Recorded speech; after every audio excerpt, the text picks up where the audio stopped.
It's a story that came to us from our Channel 3000 Facebook page. A homeowner says Habitat for Humanity housing is making it tough to live in her neighborhood and impossible to leave. News 3's Dannika Lewis asked the organization about those complaints and has the answers for us tonight. Danica? Well, Eric, Susan, Autumn Nugent tells me Habitat crammed way too many homes in her North Side neighborhood, and she blames the tight squeeze for her house value plummeting $40,000. And even Habitat admits she's not the only one with concerns.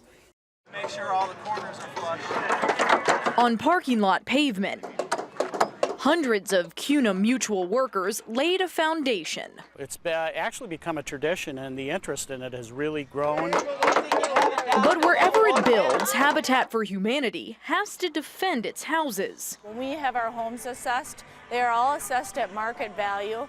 So it's really an unfounded concern because we're building new construction, and generally the homes, well, all the homes are usually assessed right at market value. Habitat moved into this North Side neighborhood after a private developer couldn't finish the job. Original homeowners say they're stuck on a tight squeeze of a street with no hopes of selling. That was an agreement that we made, that we wanted that the neighborhood was going to be denser. One woman living there says 6 years ago her house was assessed at more than $200,000.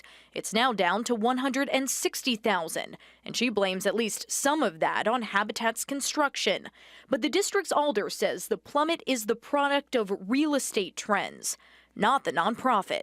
In general, I think the whole city has been affected by this drop in property values. As for Habitat, volunteers will keep hammering away and hoping for the best. And we're hoping that as the economy turns, that we're going to see those assessments go back up.